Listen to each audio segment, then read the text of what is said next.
Hello, everyone, and welcome to today's Town Governance Forum, brought to you by the Nantucket Civic League with the tremendous support and assistance of Nantucket Community Television.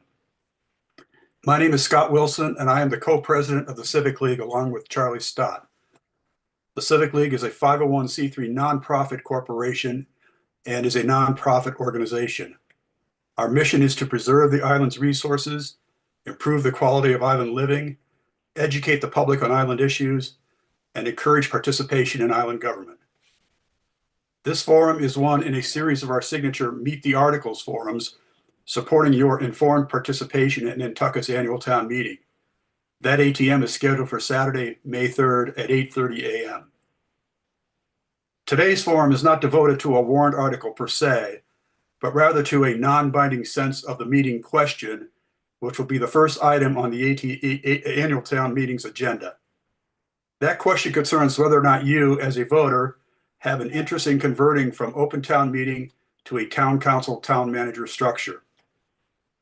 We decided to present this special forum today because of the importance of this decision and how it would change your daily life for Nantucketers.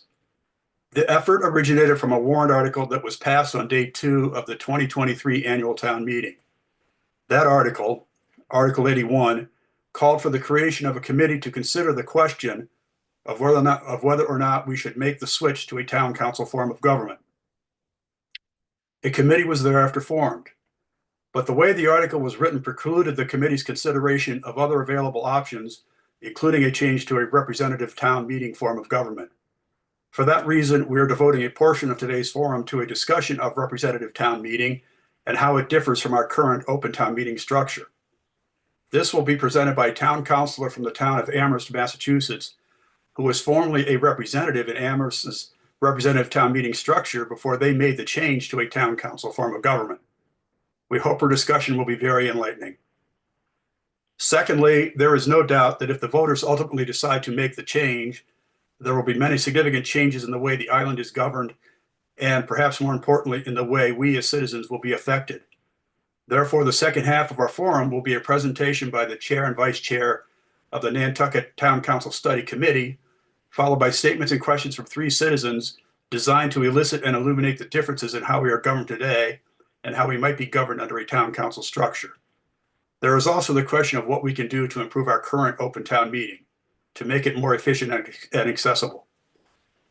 Throughout today's Zoom, those of you watching can submit questions via the chat feature on the Zoom toolbar. Please submit only questions, not advocacy pieces.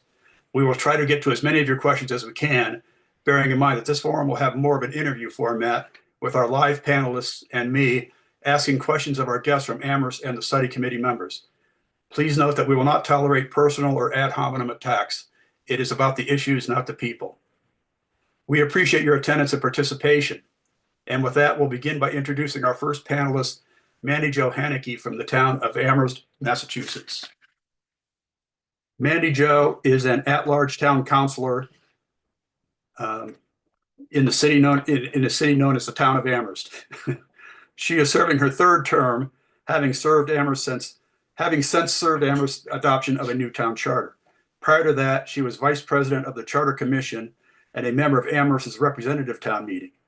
In her 7 years on the council, she has been vice president and chaired both the Governance, Organization, and Legislation Committee and the Community Resources Committee, which is the council's land use committee. She currently serves on the Finance Committee, the Community Resources Committee, and the Budget Coordinating Group, and is a member of the Massachusetts Municipal Association's Policy Committee on Municipal and Regional Administration. When she's not knee-deep in municipal government, she plays the viola in the Pioneer Valley Southern Symphony and rock climbs. Mandy, welcome. Thank you. Glad to see you. How long had Amherst been operating under a representative town meeting format? Approximately 80 years. We had changed from open town meeting in 1938. Was that was that a difficult transition, or do you have any background as to why that change was made? So I don't know totally why it was made, and I don't know how difficult it was. It was probably, given Amherst, as contentious as any change in Amherst. But we had grown a little bit, and my guess is that was part of the impetus for the change back then. How long were you a representative? I was a representative for about 6 years, from about the time I moved to Amherst in 2012 to when we dissolved town meeting in 2018. How many representatives were there to representative town meeting? We had 240 elected representative town meeting members. Our total representative town meeting voting body was approximately 252 or so. There were a couple of ex officio members, the select board, the moderator, FinCom, finance manager, things like that. There were 10 precincts, 24 members of precinct, and we each had staggered 3-year terms. Did those ex officio members have a vote? Yes, all of them did. Not all of them used their votes at all times. It was rare, I think, that the manager voted and our moderator almost never voted. Were the representatives paid? We were not. Our select board had small stipends for being on the select board, but representatives were not paid. However, there was a change before I became a member that was fueled to try and get more families, parents of young kids as members. And so you could ask for a reimbursement for babysitting costs up to until that line item in the budget was used up. It was not used often, but you could at least try to get some of the costs of serving back. Did you have trouble finding candidates to fill some of those seats? Yes, all the time. It was rare that any precinct had any, quote, competitive election. We needed our signature only to go on the ballot, and most times, in most years, there were only 8 people running for those 8 seats. So you could just sign to run, and that was it. No signatures needed or anything. Basically, yeah, you needed one signature to put your name on the ballot, and that could be yours. So how often did representative town meeting meet? We had an annual Springtown meeting that generally took anywhere, if it was a short one, about 5 nights of 4 hours or so each. If it was typical, it ran close to 10 nights. Sometimes it ran longer, 12, 13 nights, weeknights. We started around 6 p.m. every night on those weeknights, and we would generally end around 10. We had a fall special town meeting that was shorter. Yeah. So that only ran somewhere between 2 and 6 nights instead of 5 and like 12. Did you meet outside of did the representatives meet outside of representative town meeting? So that not formally. In advance of town meetings, we had the League of Women Voters in our town. It ran sort of precinct meetings that you could go to. Yours, they were open to anyone, so you didn't have to go to yours if you weren't available. That would kind of go through the warrant articles and explain any questions and all. They were not well attended, but anyone could go. They were announced. And there was a listserv that was run by, I guess it was originally started by a town meeting member who was still a town meeting member, that was only open to town meeting members, where a lot of discussion would occur, but only town meeting members were allowed to be on it. So if you were a member of the public, you never saw that part of the discussion. So the representatives weren't governed by open meeting law requirements? No, not at all. Are they carved out? I mean, is that They are carved out in state law that Huh. representative town meeting members themselves are not governed by open meeting law. So what was the rest of Amherst's town government like? Select board and all that stuff? Yeah, we had a select board, 5 members, staggered 3-year terms. We had a school committee that's elected, a library committee that was elected. Our planning board was appointed by the manager. Our zoning board of appeals was appointed by the select board. We had a finance committee appointed by the moderator. And we had a ton, and we still do, a ton of other committees, 30 or 40 of them, if not more, for hundreds of volunteers on those committees, and a town manager. Right. So what led to the movement to consider changing to a town council form? So it was a long-standing movement in a sense. The charter commission that was elected in 2016 was the town's 3rd charter commission in 20 years. They ran about every 10 years, a new one would be gathered and the residents would support it. In this particular case, the impetus really was, I believe, I was not part of the group that's collected signatures and started the movement, but I believe it was a real frustration with representative town meeting being felt like it was not actually voting the way the majority of people in town would want it to vote. That it was, if you looked at who was winning school committee elections, which were all at large, and select board elections, which were all at large, it was one point of view, and that point of view was struggling to succeed in majority votes or supermajority votes at town meeting. It's particularly the supermajority votes for zoning changes and debt borrowing and all. And so I think that frustration drove the formation of yet another charter commission in 2016. So it wasn't a question of the lack of efficiency with the way the town meeting was run. It was more sort of ideological, or I mean, there was an efficiency issue of it takes a long time, and that means a certain group of residents. If you look back at who were town meeting members, it was very unrepresentative of a town like Amherst that has a very skewed two-hump sort of average age. We are the flagship campus, so we have 40,000 residents, and over half of them are in the 18 to 24 range, and almost none of our representative town meetings were in that range. We actually had very few parents of children at all. Nearly all, a wide portion of our representatives were retired. And that was not, that was part of, I think, part of that frustration is that it wasn't really representative. And that was resulting in some sense, these votes that were not being felt like they met majority. Did the university comprise its own precinct or precincts? When we had 10 precincts, the university, those were some of our least competitive precincts. They couldn't even fill their full 8 every year. They spanned about 3 of them because of how you had to draw them. Their dorms spanned about 3, so those 3 precincts were some of the ones we couldn't even fill 24 seats in any given time. Mm-hmm.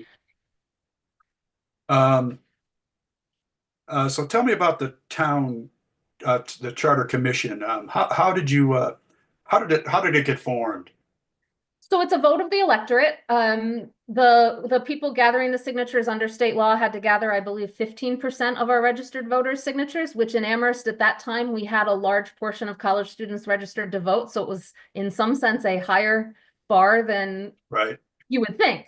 But they gathered the signatures, and once they were certified, that question went on the ballot as to whether to form a charter commission. At the same time, people who wanted to serve on that charter commission were on the ballot running for those spots if the charter commission was formed.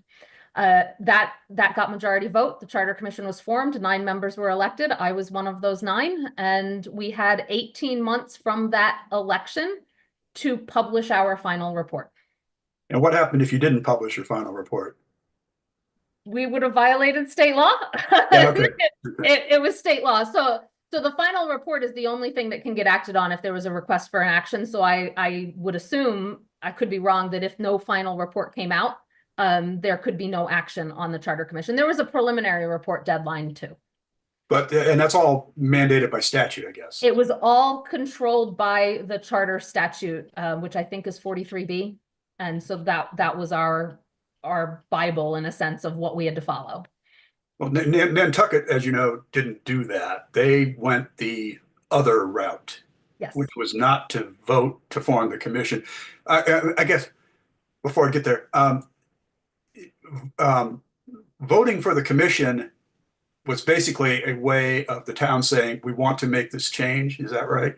No, our 2 prior commissions had voted for a commission, and neither of their charters passed, actually. Okay. So it all depends on it. It's a vote of, do you want to look at it? There's no guarantee that the voters will then, when we publish our final report, if there's a recommended change, ours was a full change in charter, a new adoption of a charter. The voters it goes back on an annual ballot. If it gets adopted by the voters by, a majority vote, it's adopted. So it's a recognition that there needs to be change potentially, but that doesn't say it's going to be adopted, because if what you propose isn't liked, they'll turn it down. So the voters had to vote for the commission. Yes. Even if they didn't vote for it, they still voted for the 9 representatives to go on it. That was like a 9 named off a whole list of. We had 19 people running for those 9 slots. Okay. And they were just listed in alphabetical order or something. And, In random draw order by our okay. statute, yeah. We had two slates, basically. There was a slate of people who had pushed for a charter commission. They had endorsed 9 individuals that they thought would seek change out of town meeting because it was really the town meeting was the focus. And there was a slate from a group of people who really loved town meeting and wanted to keep the representative town meeting that had endorsed 9 people. And in the end, 5 people from the, if you want to call it the change slate, were elected, and 4 people from the keep town meeting slate were elected. Interesting. So, as I said, Nantucket didn't do that. They went to town meeting, a citizen went to town meeting with a warrant article that was passed to form a study commission. Are there statutory provisions that govern that procedure as well? I'm not sure there's statutory procedures, but it's considered a special act, special committee. So our charter, once the voters adopted it by majority vote, it was the charter. It did not need approval of the state legislature. It did not need approval of the governor. Our preliminary charter did get reviewed by the Attorney General's office, and anything that might violate state law was flagged. That did not require us to change those items. We could have adopted a charter that violated state law, and it would be adopted, and then it would be fought in the courts. Right. The method Nantucket chose requires town meeting to adopt it and ask the state legislature to adopt it as a special act. So it's slightly different, and then that special act would require the approval of the legislature and governor to sign the act. But it never needs that vote at the ballot box of all the voters at large, whereas ours needed all the voters at large to approve it by majority vote. Really, it doesn't. So the voters won't be asked again. So our voters won't, but in Nantucket, your voters will not, but your town meeting will. Yeah. Okay. And in an open town meeting, it can be close, right? As to that difference as to whether the vote at town meeting versus a vote at a ballot box. So I know that our study committee is also working on a draft charter, which I imagine a new charter for the town, which is basically the town's constitution. Or, did you do the same thing in the charter commission? We did. We proposed an entirely new charter. Amherst's representative town meeting was under the special act charter, so the process that you all are using now. And we moved to this home rule charter and proposed an entirely new charter that created a council manager form of government in the city form, which you laughed when you introduced me, and I thought I'd put it in there. We are still known as the town of Amherst, but we are no longer a town. Right. We are a city. The city known as the town of Amherst. Yeah. What was it like drafting that charter? Was it difficult? Was it contentious? Was the public involved? All of that. It was difficult because we had a large difference of opinion in our group, right? But also the town did too. And so that was sort of inherently built in. We spent about 6 months doing some outreach as to what the community would want out of a charter, what sort of governance principles were important to them. And then over the course of the next 6 months or so, until, as we got closer to the preliminary report deadline, we focused on the legislative branch side. So town meeting, open town meeting, representative town meeting. We had people looking at Connecticut forms of town meetings, how big, how this. We had people focused on city council forms. And I think we went through 3 different types of councils or town meetings. At one point, there was a 60-member council proposal that was still a city. We had an RTM proposal. We ended up with this 13-member council proposal. We went through mayors, managers on the executive side. And during each one of those big sort of decisions, we'd take a straw vote. We'd say, okay, we're going to draft this, and now we'll have a public forum. We're going to put it out there, and we're going to say, here's some draft language, and this is the legislative. What do y'all think? And boy, would we hear a lot, no matter which way we went. Really? But it helped focus what changes do we need to make to that too. That's a great story. Let's see.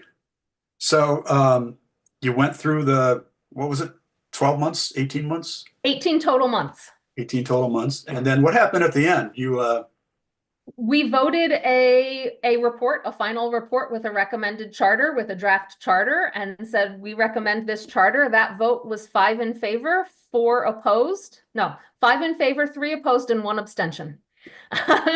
And so that the majority wrote their report, the minority wrote their report. We published it in a packet, and it went to the voters 6 months later because we were on spring general elections at that time. And our So once it was done and went to the voters, it was ready to go to the voters.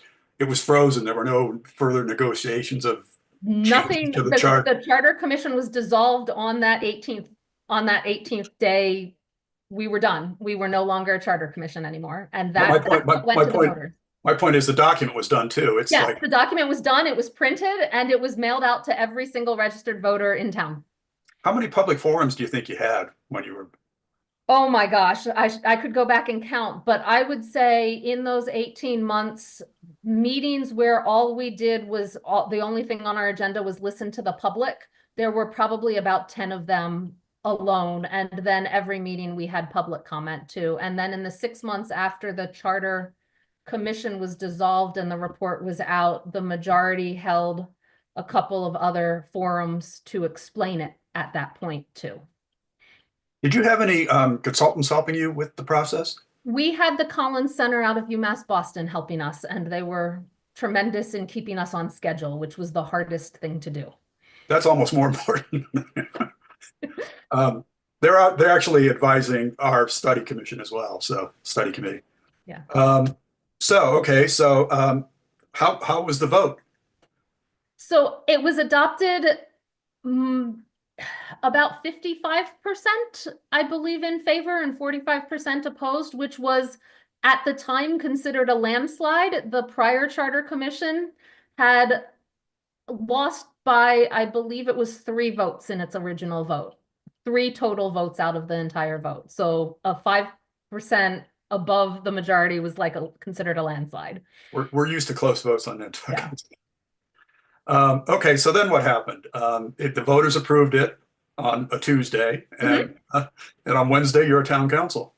On Wednesday we are governed by that charter. The entire last article of that charter, the 10th one, is how to move from a representative town meeting and that form of government to the town council form with a manager. And so that full process took a little over 6 months.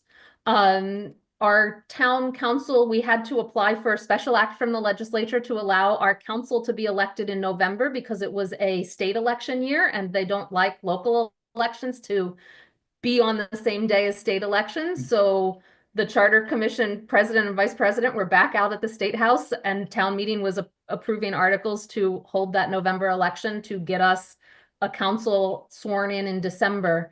And in the meantime, the select board had limited amounts of things they could do per the charter, because that's what was governing them now, that new charter. And so they could only do certain things, and they held off on certain things to let the new council make some of those decisions. So you were one of the 5 select board members, right? I was not a select board member. I was representative town meeting and then charter commission, and then I ran for council. So of you said your select board was 5 people? Yes. Did any of them become councilors? 2 of them did. 2 of them ran and were elected. We had one that the select board chair at the time was actually not allowed by the charter to run for election unless he had resigned his office, his employment, because he was employed by the town. Okay. And we had a rule against doing that. So what have you got now? You've got a town council of 9, did you say? We have a town council of 13. 13. It is 3 at-large councilors, and that I am one of them. And there are 10 other district councilors. We have 5 districts. We were limited during our charter commission to, if we wanted district councilors, or as people have heard them called, ward councilors, we had to pick a multiple that would work with the 10 precincts already in existence. So we actually proposed a combination of 2 precincts each to have 5 districts or wards in our town, and there are 2 councilors per district. So we have 10 district councilors, 3 at-larges. Everyone has a 2-year term, and we are elected in odd number years, except for that first one was the 3-year term to get us on. But now it's 2-year terms elected every odd year. So every odd year, all of All your, at once. but it's precinct. So you're not voting for 13 people or whatever it was. You're voting for So two. you're voting for 5. You're voting for every voter has 2 district votes and 3 at-large votes. Although at the same time, our school committee of 5 members is elected and our library trustees of 6 members are elected. So there's still a large ballot. Do you feel that is um, solving the problem you saw of lack of representation at representative town meeting? Are you seeing that on the town council now? So only about it's actually been one of the things that as a charter commissioner has disappointed me most in some sense is our elections are not as competitive as you would hope they would be given that there are only 13 of us running. About half the districts have had competitive elections. The other half had not in each in everything but the first election. The first election was fully competitive with preliminaries in a couple of districts to get us to twice the number to be elected. The at-larges have always had 6 people running for those 3 slots, but not all the districts have always had 4 people running for 2 slots. Some have only had 3 and some have only had 2. Yeah. So it's been kind of a disappointment. So when was the first counselor election from the voting date? So we voted in late April.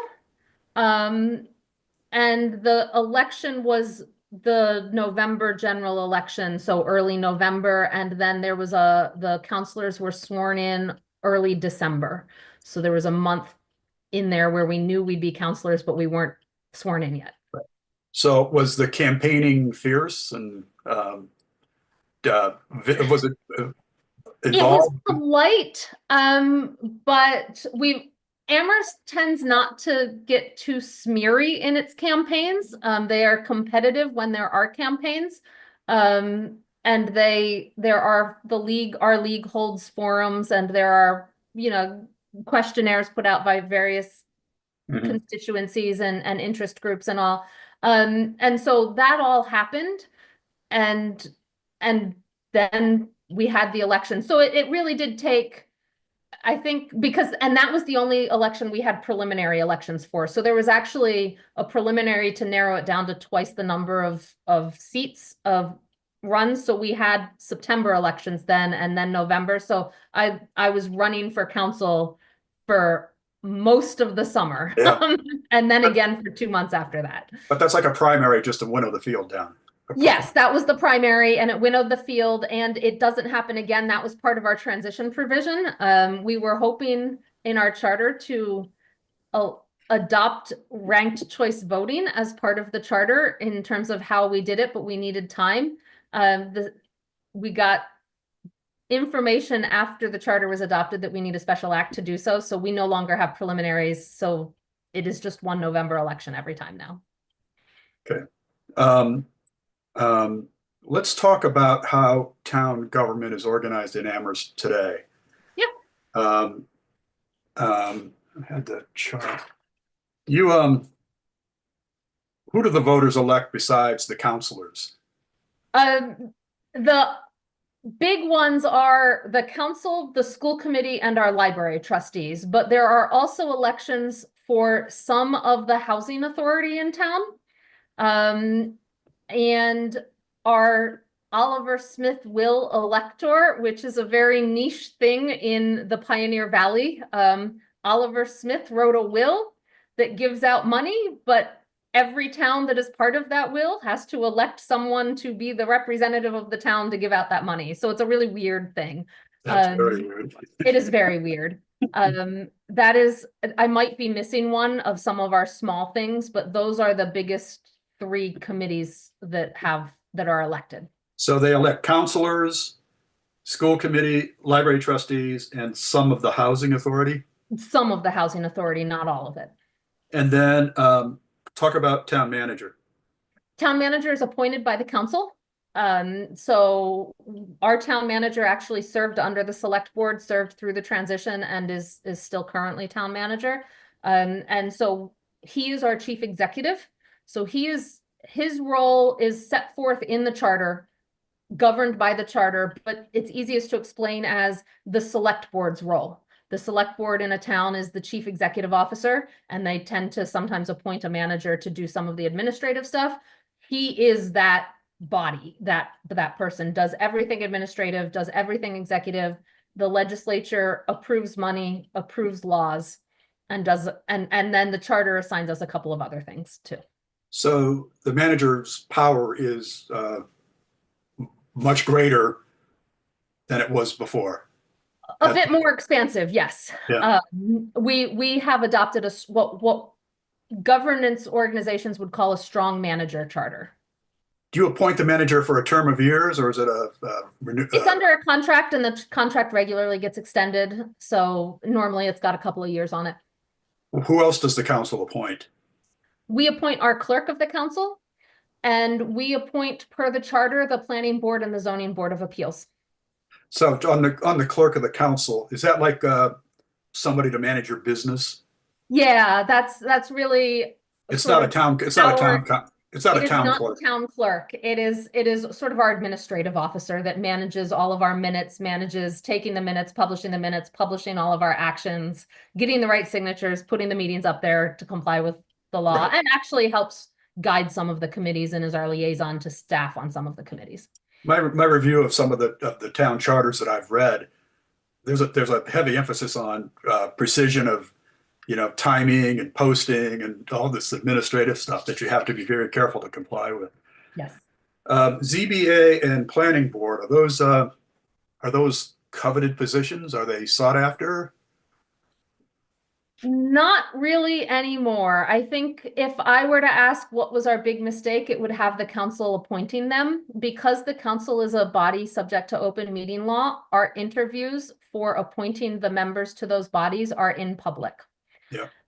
And that means in public, we are choosing between candidates if we have more than the right pool. So we have actually seen our pool shrink over the course of the last 6 years because of it. We work hard to find a good set of pool and a good group, but also because it's almost a little political, the different views on council about land use go into who you would want to appoint. And so it almost becomes a political fight. And that also then decreases, in my opinion, decreases how many people want to apply for it. So let's talk about real estate and planning and zoning. First of all, does the council have committees that it sets up as committee members? Yes, we do. That's the one benefit I would say of a 13-member council. We can have larger committees, subcommittees.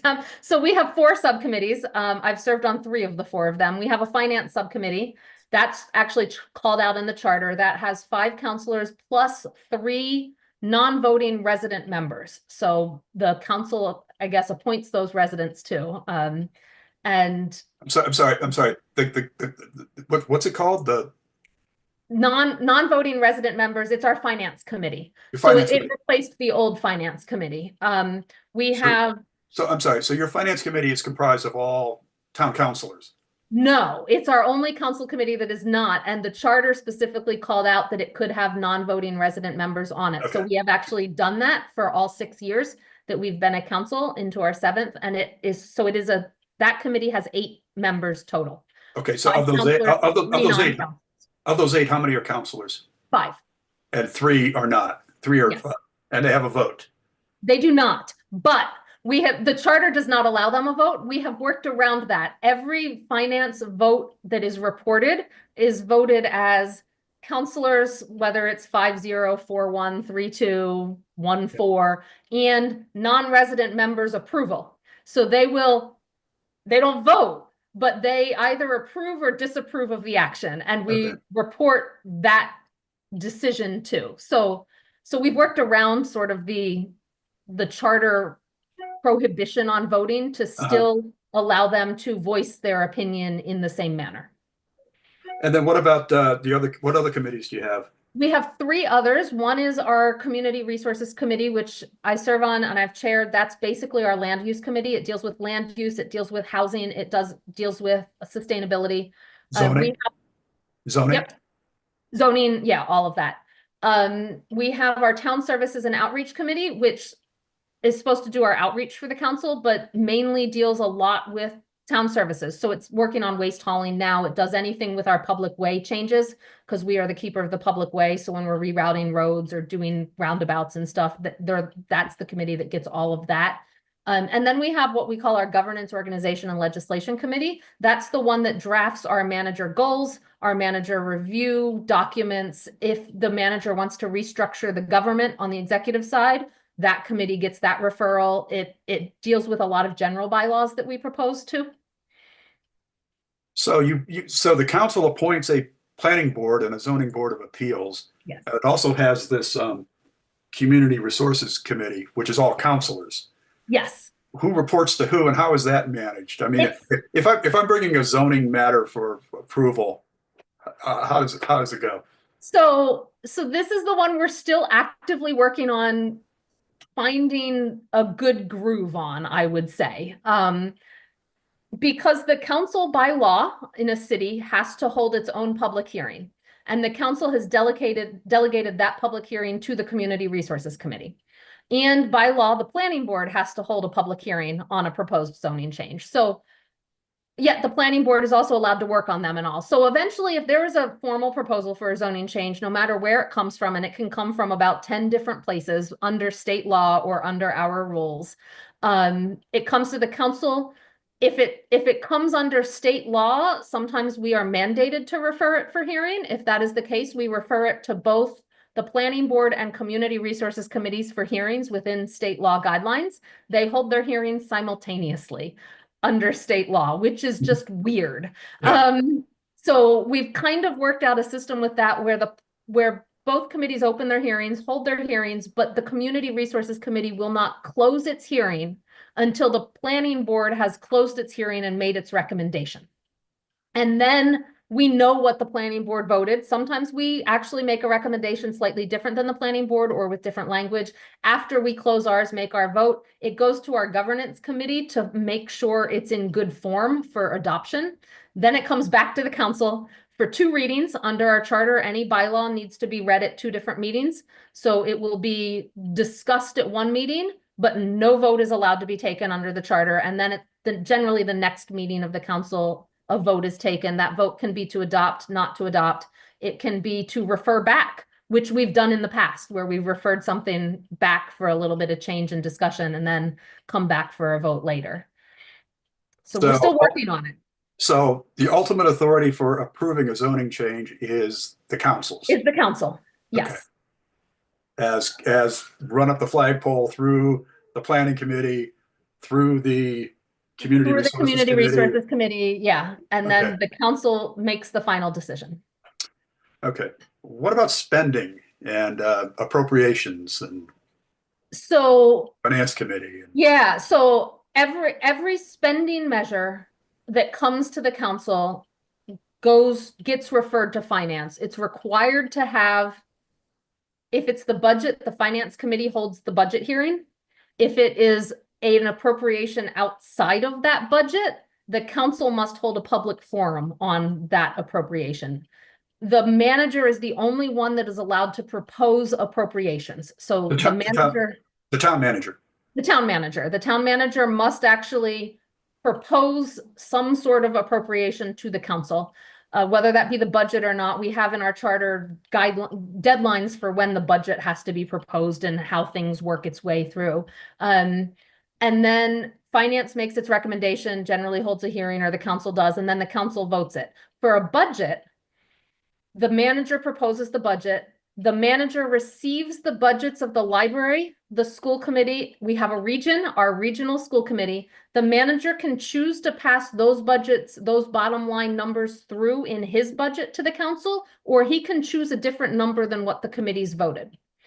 And we are voting on whatever number he's put to us. Unlike at a town meeting or a representative town meeting, as a council, we are not allowed to increase any line in that budget on our own. We cannot. We have to essentially vote down the whole budget if we want an increase and ask the manager to bring us a new appropriation. We can't say we want more spending in the general government and we're going to pay for it from free cash. We cannot do that.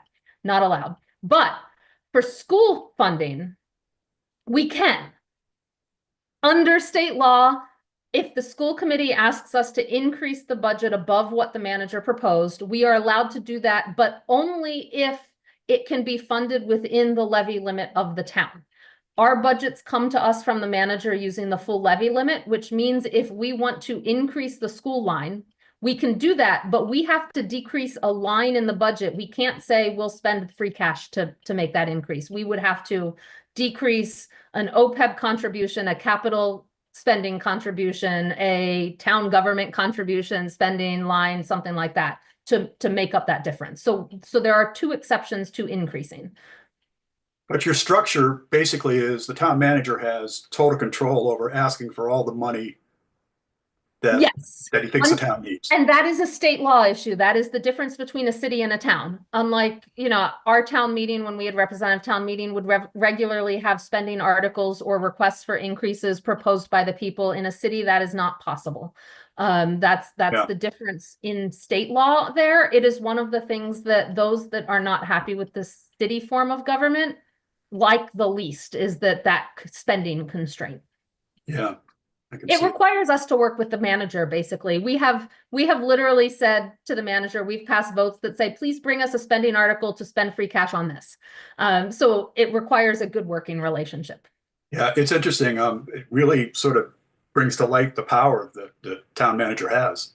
Yes. Right. Okay. Is the zone of boarding appeals worth talking about? Is there any?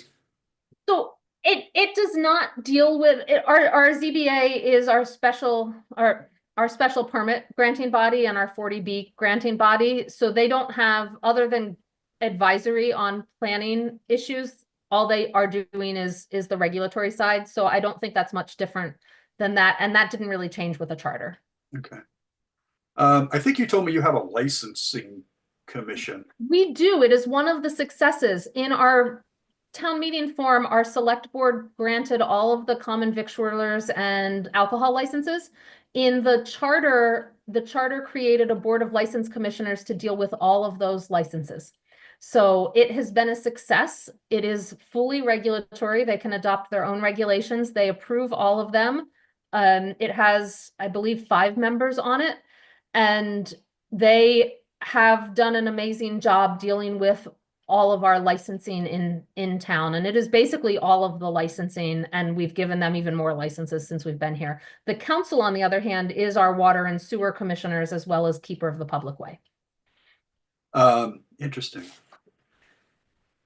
Can the town manager restructure town? Can he create departments and delimiting departments? And does the council have any authority over that, or is it just a approval? In the last 6 years, he has created one department, and the council had to approve the creation of that department. It is set forth in, I believe, Article 6 of our charter. And so we need to hold a public hearing on it. There's time limits on how we act. I believe it is pocket approval. If we do not act in a certain time, it is automatically approved. That is also with his appointment authority. We have approval authority, but if we don't act in a certain amount of time, it is approved. So it encourages us, if we're going to say no, to act quickly. We act quickly on almost everything anyway, because it's not good to have our department head appointments or even our committee appointments sitting out there for 15 or 30 days while a job offer's not secured. Right. I think you said earlier that I lost my thought. How is Amherst adopting to the change? I would say it's adopted pretty well. I think it's worked well. Amherst is a very divided town, not just in opinion in general, but in what is Amherst. Is Amherst a large city or a small city or a large town or a small town? Who is Amherst? And that divide that drove sort of the charter commission divide and city versus town is still there. And so you can see the people that express a lot of concern didn't support the change to begin with. Those that love it did. There's a little bit of crack in that, but overall it has worked well to have a legislature that can vote spending articles at any point in time during the year. It has really, I think, smoothed out the spending cycle and just things in general, and smoothed out zoning articles and stuff because they just come when they're ready. They're not sitting there for months waiting, so you don't have to call a special town meeting. We really just, when they're ready, they're brought to us and we do our hearings whenever we need to. If we get a matching grant from the state that needs some sort of spending approval, they don't have to wait to apply for that grant to make sure it's going to hit the town meeting cycle at the right time. If it's awarded, they don't have to worry about that. If it's awarded and they need the spending, we just deal with it. If our capital program came, a budget item came up too big because inflation costs, they just bring the article back to us after they've got the bids and say, you know, we thought it was only going to be $1 million, but now it's 1.2 and we need to do this. Let's not wait till 6 months in the next fiscal year when a new budget comes out. Let's do it now. And so I think that's worked really well for the town. So you've run for re-election how many times now? 3. Well, two re-elections. I've been elected 3 times. Okay. Has that settled into a routine? Is it a busy, active, curious time for the electorate, or is it? It is. But in Amherst, there's always something that is active and curious. But the election is definitely an additional outreach period for everyone who is running for it. Okay. I got some questions from the gallery here. Please comment on the opinion of John Hornick, former chair of the Housing Trust, that public input was often ignored. Yes. So John Hornick, I don't know who he is. no, I know who he is. He's been a great friend of the town and of affordable housing in our town, a pillar of the community with regard to affordable community. Thanks. Affordable housing.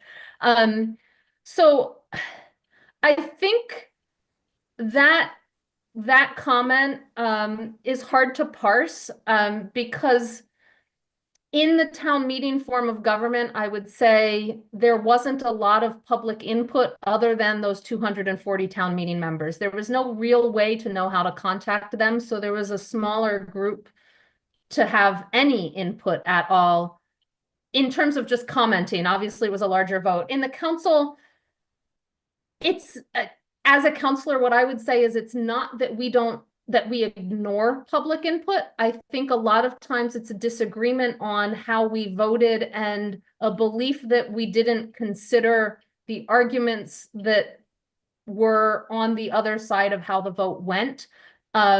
We get that a lot on a lot of things, but I would say all of the input, at least for me, is always considered, is always heard, known, and many of us just come out on the other side. I would also argue that in this form of government, what I have seen is a wider portion of the residents of our town being engaged in making those comments to us, whether they be in written public comment form, written emails to us. We have required district meetings of the district councilors that people show up at, the forums we hold when we're out in communities, the public comments and all of that. I think we get a wider swath of residents engaging with us. Thanks. It sounds like an important issue was if the town meeting was representative. Is that not also a result of choice by registered voters to participate or not? Does going to a town council forum result in a higher voter turnout by groups that some felt were not represented? So it has resulted in a slightly higher voter turnout than what we had at annual election. I think part of that is the November elections over the April elections. Yeah. In April, a lot of people are trying to wind down their school year. No, It is an argument that can be made from both sides. Our representative town meeting, though, when you could be elected with literally a write-in of 2 votes, the representation was different. It was based on who wanted to be in those 8-10 meetings a night on weeknights while you're trying to get your kids to bed or to sports and all of that. I know I had issues with that in dealing with all of that. Whereas, and there was a dispute in our town as to what, if you were a town meeting member, were you representing only your own views or the views of your precinct? That was a big dispute in our town, and lots of people thought different ways on that. In our council form, it is accepted that you are representing the views of the town and you are trying to figure out all those views. You know, different people look at what that means differently. But it is, you're not there for just your own opinion, and everyone accepts that. You're there to listen, you're there to do it and try to make that best informed decision for all of your residents. So I think it's different. We have actually lost a huge swath. When I was on charter commission 6-7 years ago, we had nearly 20,000 voters. We only have 14,000 now. That is a loss of 6,000 voters. Oh. Most of them are college students that we have lost because the registration at colleges the thinking about where to register while you're going to college has changed a lot in the last 6 years. So I can't say we have a more diverse group voting, but I think we have a more diverse group giving us opinions on how we should vote as representatives on a council. Thank you. I know your charter contains several provisions regarding reversing decisions or recalling electors or something. Can you give us a rundown of what the various options are and what your history is with them as a town council? So the one way the charter allows decisions of the council that are actively made to be reversed is our voter veto provision. It has been used once in the council in the last 6 years. It was actually used, I think, in year 3, maybe year 2, somewhere in the 2-3 range. Can you tell us what the issue was? It was an issue on debt authorization for a new library, which is still not contract signed yet and is still a very hot topic in our town. And so the town council had voted 10-3 above the 2/3 limit to authorize the borrowing for the library. We have MBLC money and everything. And a petition was put out to voter veto that. It was deemed by the clerk's office, the town clerk's office, to not have received enough signatures under the charter. It went to a lawsuit. The people who wanted the voter veto filed the lawsuit. During all of that, the council decided to put a non-binding question on the next town election, which was coming up. So it would have been our 3rd year of the thing, to ask the same question the voter veto question would have asked, which is, do you support the council's borrowing of this money? So we put it on anyway, even though we didn't have to. And that was the 65% of the people who voted supported the borrowing of the money. So that was the voter veto. In the same way, if we don't act, the town's residents, voters can petition for us to act. There are multiple ways to do that. Initiative petition requires, if we do not act and do not adopt it as they proposed, that it then go to the voters for a vote. We have group petitions that don't require us to act, but don't then proceed on to the electorate. Anyone can ask us to do something where we don't have to act. And then we have this open meeting of the residents, that if they just have a big issue that they want to talk about, they can ask us or the school committee or the library trustees to gather a meeting to talk. When you were saying, like, by forcing you to act, meaning to enact a law. To enact a law, yeah. So if someone wants to see, say, a general law that changes the speed limit. We just changed the speed limit, but changes the speed limit in town down to 25 completely and adopts the state law that allows us to do that. And we're not doing that. And they've asked and we're not, and they think it's a big enough issue. They can gather enough voter signatures to say, you have to vote on this now. And if you don't pass it, they gather more signatures and the people vote on it at an election. Do you know what Proposition 2.5 is? Yes. It was applicable to town meeting, right? It's applicable to us too. Is it? Yes, we can only raise our property taxes 2.5% a year above the levy limit. So Yeah. the question is, what is so different from a town meeting form using a finance reserve or using transfers to meet any anticipated financial needs during a fiscal year that does not require exceeding Prop 2.5 limits? If a capital article needs more funds, does that amount have to be within the levy limit? So we Pretty can't good. propose them ourselves. So we actually, when we adopt our budget, we use the whole levy limit. We do not have any excess levy capacity in our town. So any proposed article needs a funding source besides property taxes once we've passed our budget. And all of that has to come from the manager. Whereas in representative town meeting at any warrant article, you could just have 10 signatures, I believe is all it required to get us at our annual town meeting, something on the warrant.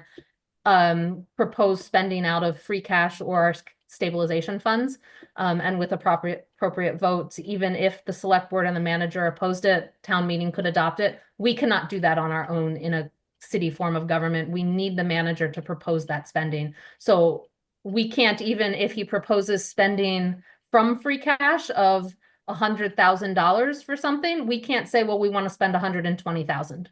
We can go down, but we can't go up even if we've got that in front of us. Even if it would be within the levy limit, we still couldn't.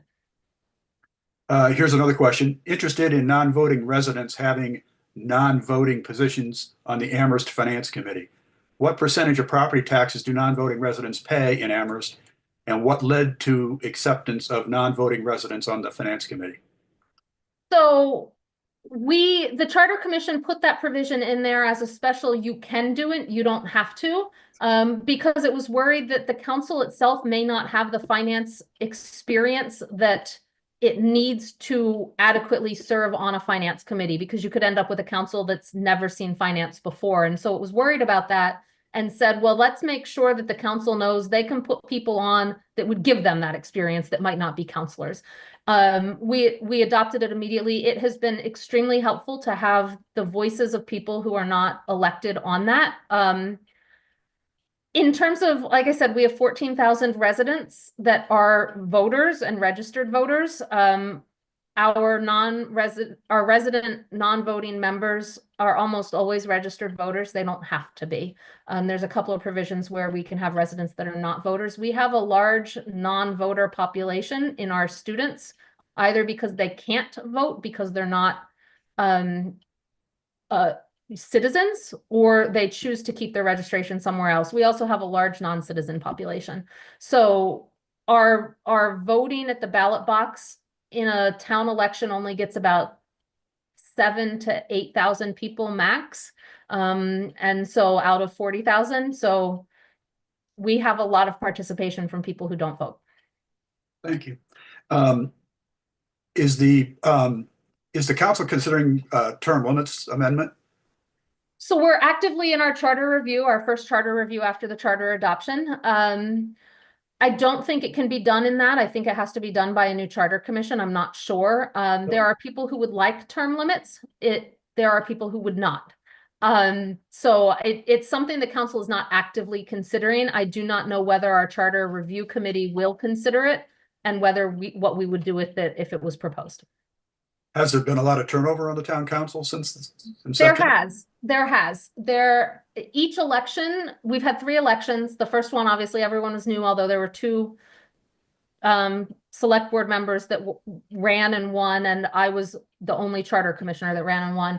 The second election turned over about half of our council, so it was 7. I think it was 7 returning and 6 new. And our third election also turned over approximately half. I think right now, well, turned over a little less than half. Right now we have, I think from the original council, 5 original councilors of the 13 that are in their third term. Okay, great. Mandy, this has been great. We've got to move on. It's been a full hour and it's been incredibly useful, and you're welcome to stay, and we hope you do. It's It's up to I will you. stay with my video off in case there are questions when you get to Q&A later. Okay, thank you very much. Thank you for having me. Okay, we're going to turn now to the two representatives of the committee that's studying the move. They are Joe Grouse and Jeff Carlson. Joe is a former employee of Morningstar, which I know well, and earlier work included investment management, sales, marketing management roles at Fidelity and First Data Corporation. He's been involved with startups. He now lives full-time on Nantucket, where he's a member of the executive committee of Habitat for Humanity Nantucket. He's treasurer of the residences at Sherburne Commons and treasurer of the Hussey Farm Homeowners Association. He served on the Town of Nantucket Finance Committee from 2015 to 2023 and currently chairs the Town Council Study Committee. Jeff is the director of the Nantucket National Resources Department and has been responsible for its operation since the creation of the department in 2011. The department has been a part of many significant programs, including development of a shellfish management plan, hazard mitigation plan, water resources management plan, and coastal resiliency plan.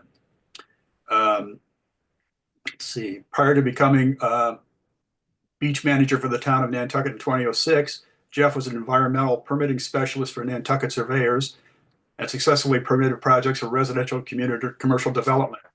Jeff graduated from Purdue University with a BS in natural resources and has completed the Suffolk University Public Administration Certificate Program. And so with that, I'll turn it over to Joe and Jeff. Scott, thank you. Hello, everybody, and it's a pleasure to be here, and we appreciate the Nantucket Civic League inviting Jeff and I to participate in this forum this afternoon. What we'd like to do is walk, hopefully very quickly, because I think Mandy did a great job, actually, as did Scott, in describing sort of the opening conditions and what the Town Council Study Committee is attempting to do. So I'll try to run through the slides reasonably quickly, Jeff and I will, and get to questions and answers, which I think the audience will find more interesting. So Frank, we can go to the next page.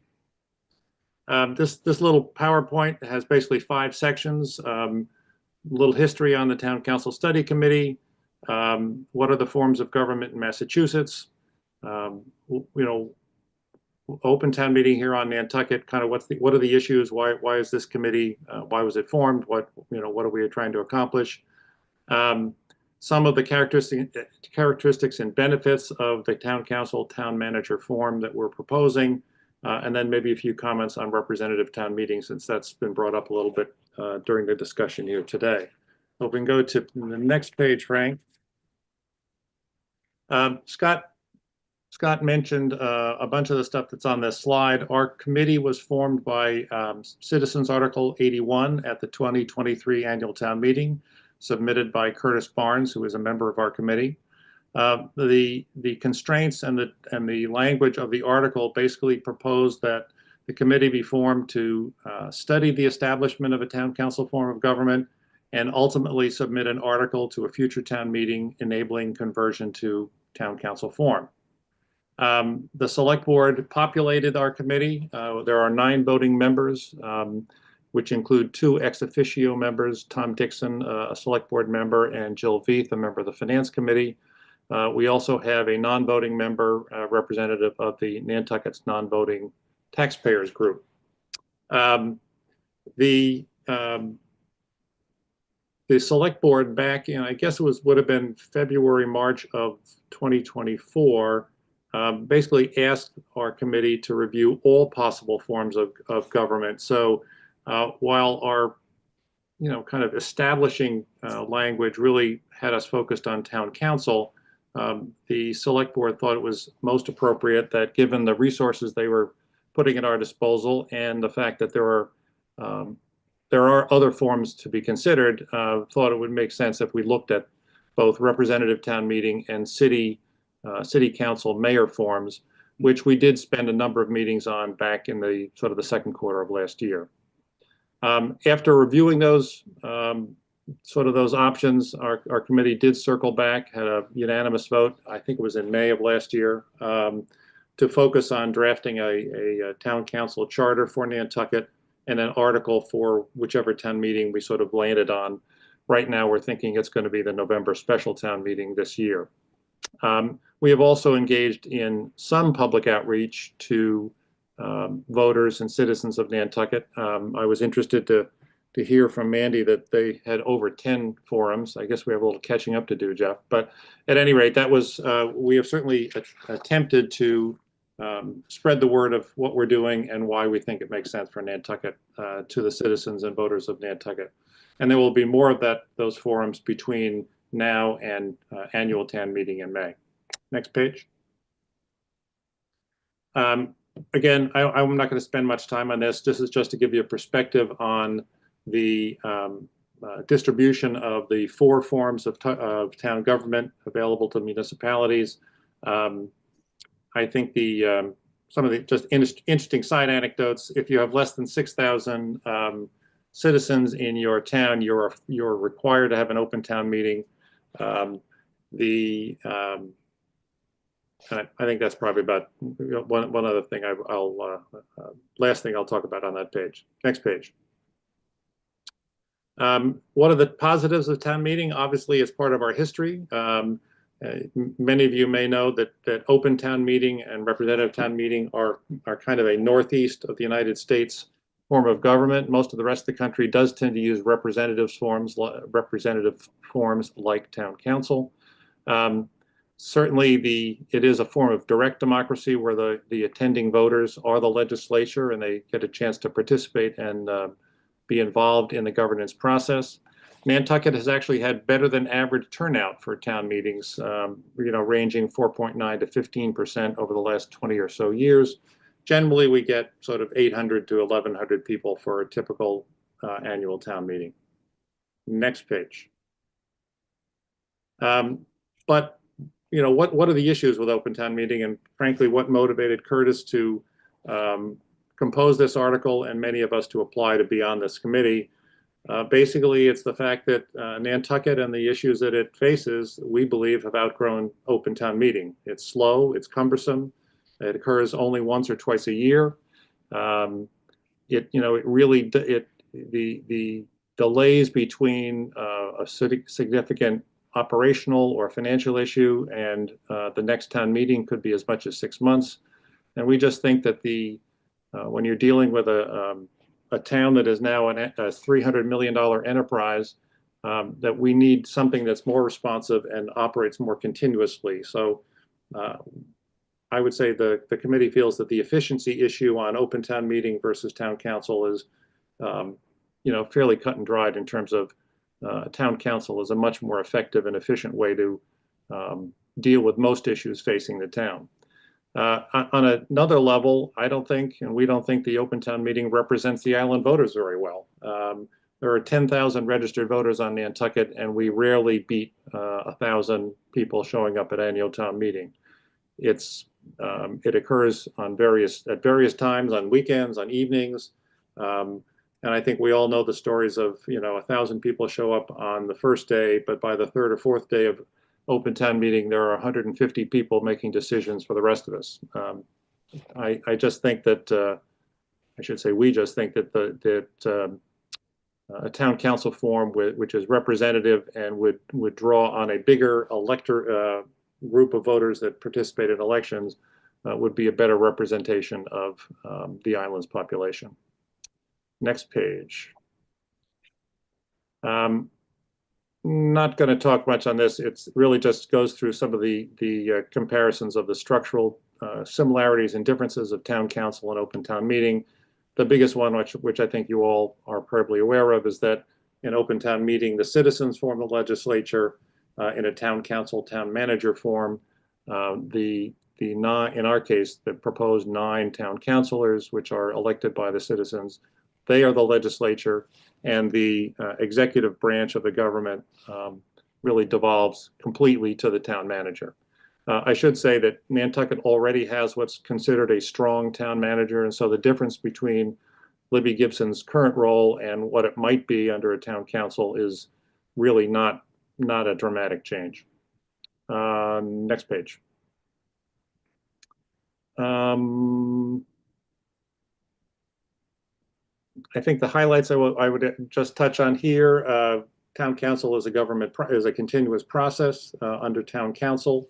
I think that one of the difficulties with open town meeting is whether the attending citizens or voters are well informed about the various issues on the warrant. We believe, the committee believes that town councilors, being full-time and professional, have a better opportunity to be well-informed and educated and gain experience about the issues that they're going to have to deal with in their roles. One difference that we are proposing, our committee is proposing, is a more competitive compensation structure for these town councilors. Many of you probably know that our select board earns about $3,500 a year. Our committee is going to propose a much more significant number for compensation for town councilors, again, assuming it all happens. And we think that may attract more candidates at younger ages who might find a stipend, a more significant stipend, motivating to get involved in town government. Next page. I don't really want to say too much about representative town meeting because I think it'll come out in a Q&A, but I think there are issues about how do we find enough representatives to populate. I think the smallest towns in Massachusetts have roughly 50 that use representative town meeting, have roughly 50 representatives. Certainly Amherst with 240 was an interesting fact to hear. And I just think that you really don't, with representative town meeting, address the major shortcoming of the town meeting form, in that it still only operates once or twice a year, and I don't think you're going to gain significant efficiency in terms of actually running the fiscal and various legal issues facing town government by just going from open town meeting to representative town meeting. But again, I'll leave that for the Q&A, and we can debate that going forward. And I think if we go to the next page, Frank, I think that's the end. Again, I'm not going to touch too much on this. The path to town council actually being approved and implemented is very much what Mandy discussed. We would compose an article. It will go before a town meeting. As I said, we're aiming towards the November special town meeting, but in theory, it could be the next one in the May 2026 town meeting. If it passes a town meeting, it goes to the legislature. The legislature and the governor have to approve it, sign it. It would come back to Nantucket. One slight difference in terms of the way Mandy described the process, we have been told by our consultant, the Collins Center, that it would be an annual town meeting approval, then to the legislature as a home rule petition, then back to Nantucket to be placed on the ballot. So I think there does need to be a ballot vote on this when it comes back to Nantucket. And if it does pass those three hurdles, it is implemented, and then you go through probably over a 12 to 18 month process to actually implement town council form and fade the select board form out. But again, we can certainly discuss that further if there are any questions on it. And I think that's the last slide. Yep. Thank you. Back to you, Scott. I hope that was fast enough. That was great, Joe. Thanks. I'm now going to introduce the three panelists who are going to each make an opening statement and then start firing questions at you. The first is Lucy Hare, who moved to Nantucket over 35 years ago from Ireland.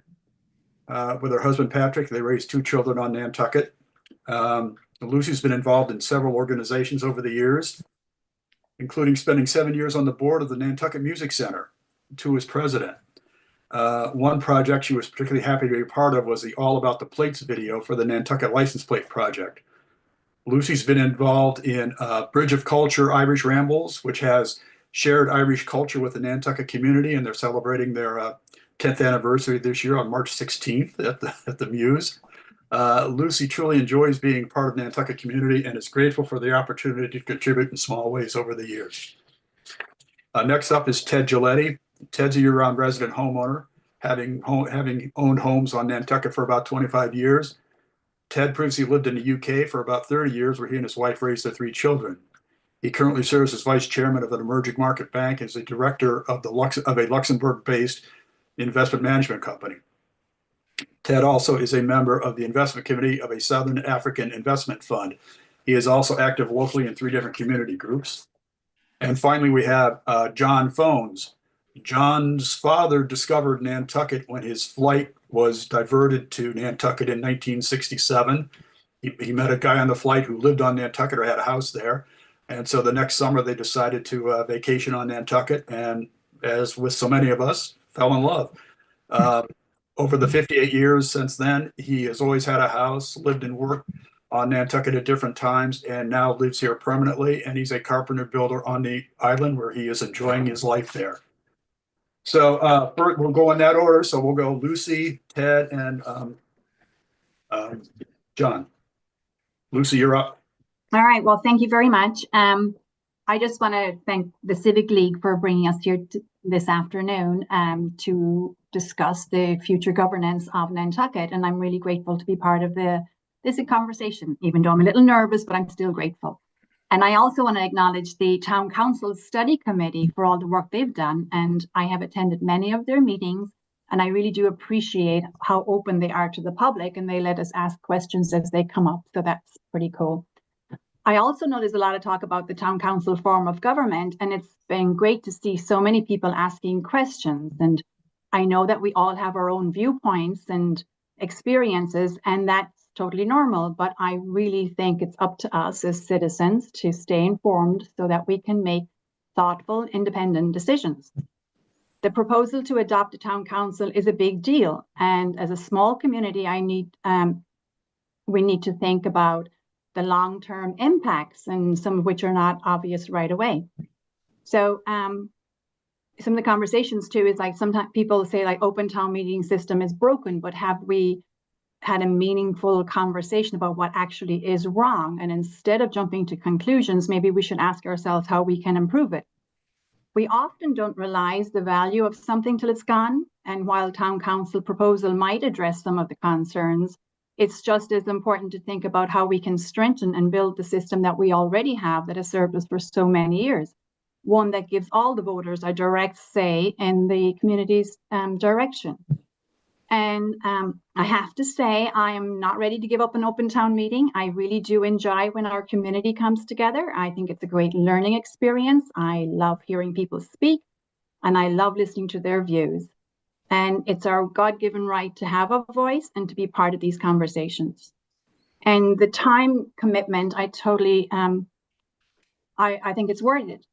Honestly, I don't think like 20 plus hours a year to give to open town meeting out of 8,760 hours is too much to ask to make sure our island is being managed well. And for me, again, it's important that the voices of the people are heard and that we continue to have a say in how our community is developing. So thank you. Thank you. Ted, you're up.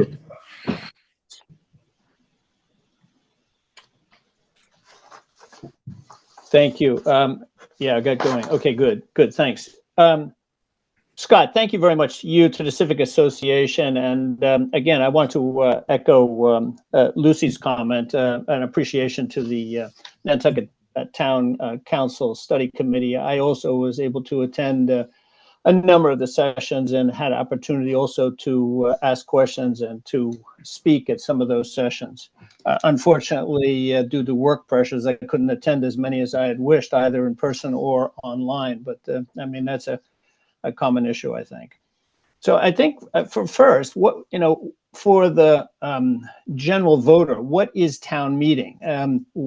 We have to make sure that people understand what is town meeting, and town meeting is an opportunity for all the voters to be able to vote on all matters and to vote on specific issues, specifically about salaries, compensation, and money to run the town government, and also to vote on local statutes and bylaws. And we all know that there are typically the annual meeting and then a special town meeting, so twice a year. And I believe this year there's also going to be an article proposing that we should formally institute a second meeting during the course of the year. What I've seen from the literature is that most municipalities in Massachusetts with less than 50,000 people have adopted town meeting form of government, something like 262 out of about 351. And there are only about 13 town councils in Massachusetts. And these are actually in communities which have an average size of about 31,000 people. We hear criticism quite often that the town meeting has a low participation rate. Joe referenced that and talked about the fact that the Collins Center indeed actually noted that the participation rate for Nantucket was among the highest in the state, ranging from 4.9 to 15%. Put that in perspective, that the turnout ratio for the presidential primary was recently 25%, which was an exceptionally high year, but it actually went down to as low as 7% in recent years. We need to know what is it that has been determined that is wrong with town meeting, and what has prompted Curtis and any of the other sponsors to put forward this proposal that we should move to a town council. And what is it that can be done to fix those perceived and identified weaknesses, as opposed to moving straight away to, in my view, throwing the baby out with the bathwater? And then what is it that we're actually trying to achieve? I hear, we talk about cumbersome and ineffectual and so on, being able to move more quickly. But I think that has to be much more poignantly demonstrated to us, because is it truly in the best interests of the voters that we do change our form of government? And do we have all of the answers that we need to these questions? And have we all been adequately informed and given the chance to understand what is involved in this? And remember, open town meeting actually is the most prevalent form of town government in Massachusetts. So is there something that we're missing, perhaps? Can we fix town meeting or not? But we have to go down that path. I don't think we've yet heard all the answers, and rather what I perceive it has really been decided. It's already perhaps been decided that town council will be, quote unquote, imposed on Nantucket, which is something I hope is not the case. If we do proceed in this direction, we, the voter, the taxpayer, will lose something quite precious to us, and something which Lucy mentioned. Namely, we will lose the right of direct voter participation in the issues. Instead, with town council, I see us voting for someone who will then vote for us, all in the name of increased efficiency or effectiveness, whatever that really means. And as we well know, people whom we elect don't necessarily vote the way we would intend. I'd like to just go on for a couple of more minutes, if it's possible, Scott. Very quickly, please, very quickly. Yeah, or I can raise these. These are some questions I have, maybe during the Q&A then. Let me do that, okay? Let's do that, okay. Okay, many thanks. Thank you. John Phones, you're up. Hello, and thank you all for having me. I'm John Phones, and I'm here today because I'm not ready to give up on my Nantucket's open town meeting form of government. I'm deeply concerned that the proposed changes may lead to the loss of my right to vote, and I want to understand exactly how a town council form of government would work in practice. From what I understand, instead of everyone voting, only 9 people will vote, meaning they will be lobbied by citizens from both sides, and council could devolve into factions. One of my biggest concerns is whether people will stay as engaged in the process as they are with open town meeting. I truly believe that the open town meeting offers a unique learning experience where you can hear everyone's perspective, and sometimes that information even sways my original vote. It's the major issues like STRs or Island Home and major housing issues where town meeting is so valuable, where we can listen to many people, discuss both sides of the issue before I make up my mind or how I'm going to vote. I want to ensure that the townspeople fully understand the consequences of this shift and the potential impact it could have on our community's involvement and voice in local government. So hopefully we can figure that out. Thank you. And it's now time for questions. And I encourage the audience to please hit your chat button and send us any questions you have. I'd like to go first. Joe, what's the meaning of the straw poll that's going to be taken at the next town meeting and the ballot opinion question?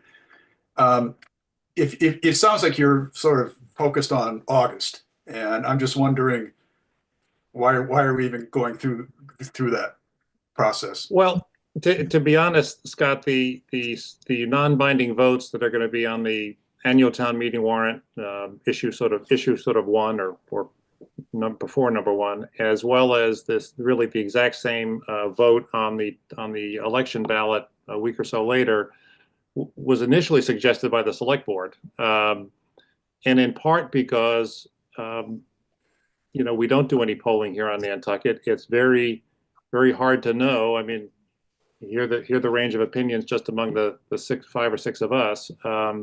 It's hard to know what the voters really think, and the select board actually, because of the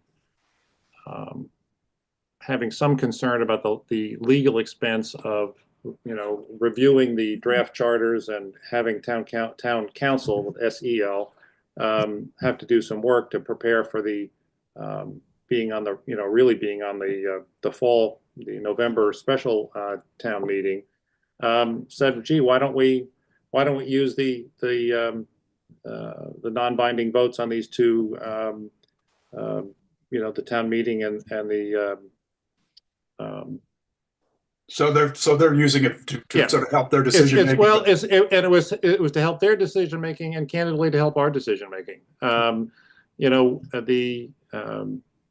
We just don't know. I mean, we could speculate as to what the town meeting reaction and vote might be, and also about what the election. The town meeting is generally 1,000-ish people at most peaks, and we generally have 2,000 to 3,000 voters participate in most elections. So we thought that it would give us all a very interesting perspective and valuable bit of information about what those two voter groups, which clearly overlap, think.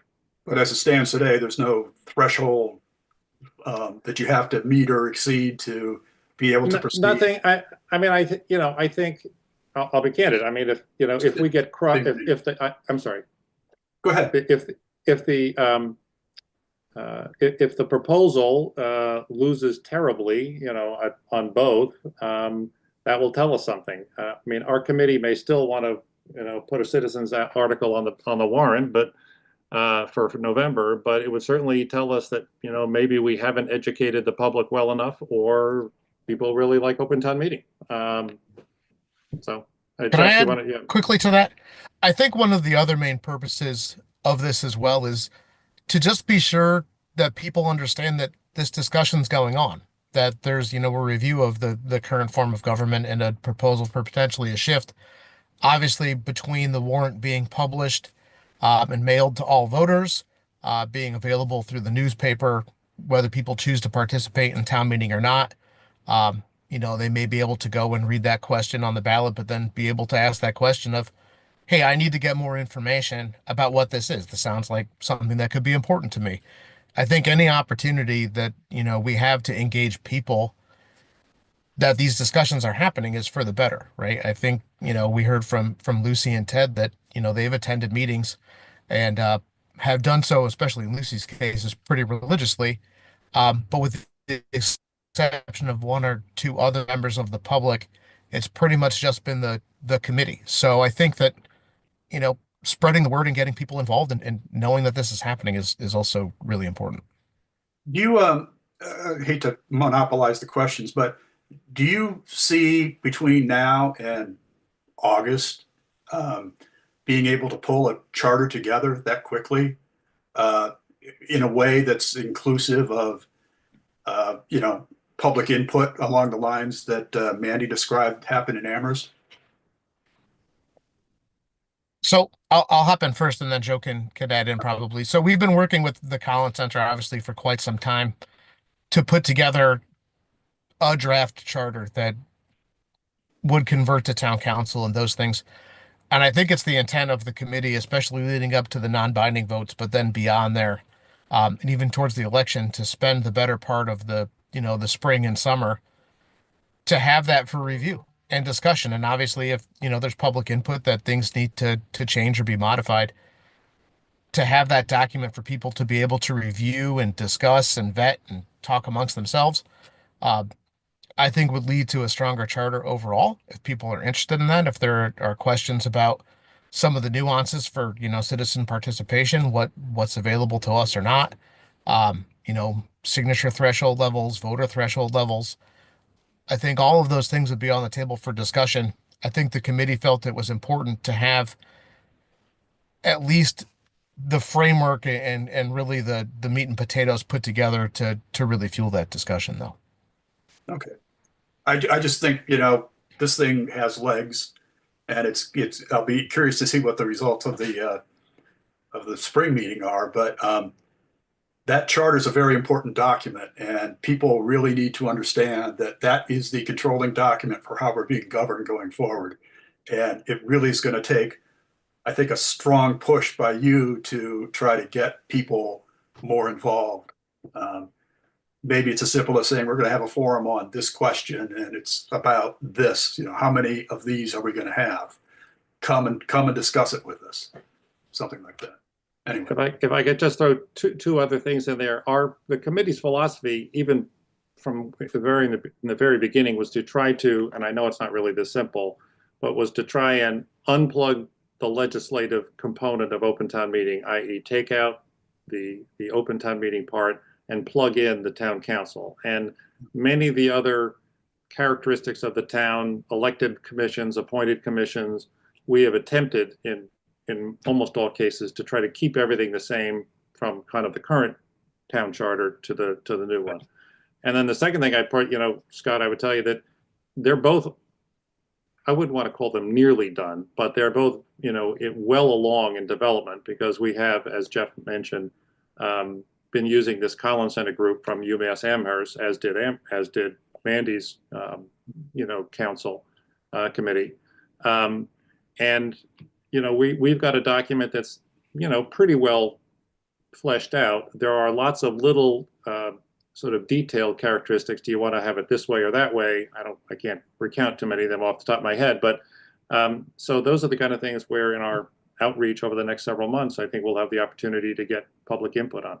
I just think that I know what you're trying to do when you say you're trying to just unplug the legislature and replace it with something else, but that's going to leave committees with a lot of power that the town council won't be able to control. And that's sort of the antithesis of town council form of government. But we'll leave that for later. Okay. Lucy, would you like to lead off with a question? Sure, yes, thank you. And I'm going to go back to the open town meeting question, if that's okay. My question is who determined that open town meeting wasn't effective and needed to be replaced, and what studies or surveys supported this decision? And has there been any effort made to address or improve these challenges? It's almost like that people said these things were done, and then it's like putting the cart before the horse, and then we're going to the town council instead of working with what we already had and how we could improve that. Do you want me to try to tackle that one first, Joe? I was pausing and leaving it to you, Jeff. So I totally agree, Lucy, that it's a complicated issue for how this got started. I think when you look at it, and from our look at the committee, I think we all have our own varying opinions on, issues with town council, issues with open town meeting, issues with representative town meeting. I think ultimately what led us to this spot, and I hate to oversimplify, is, a citizen warrant article came in to town meeting that talked about town council and was put forward to the legislative body of the town and the voters that were present.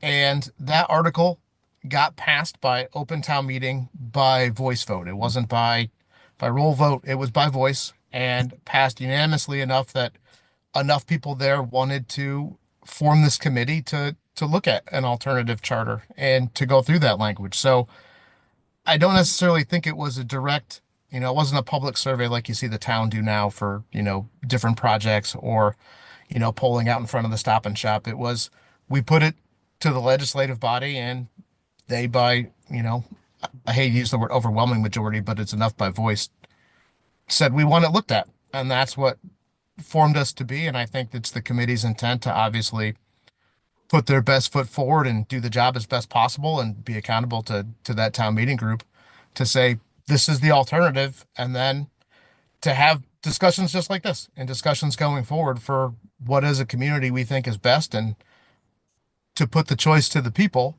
and let them decide what they think the future path for Nantucket looks like right now. Joe, did you want to add to that, or? Only that, and again, I'll say this is Joe Grouse's personal opinion. I was on the finance committee for 9 years and probably went to 12 or 15 open or special town meetings. And, with all due respect to Lucy and to John and everyone else who's listening, who's pro open town meeting, I just don't think they work very well.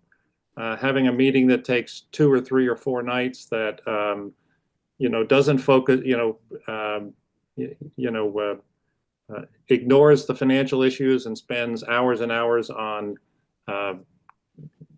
sort of softer issues, I think that, could have been negotiated had you had deliberations among town councilors and a smaller group of more expert politicians. And I don't say that as a dirty word. I just think it's, and then I also think, as I said earlier in the PowerPoint,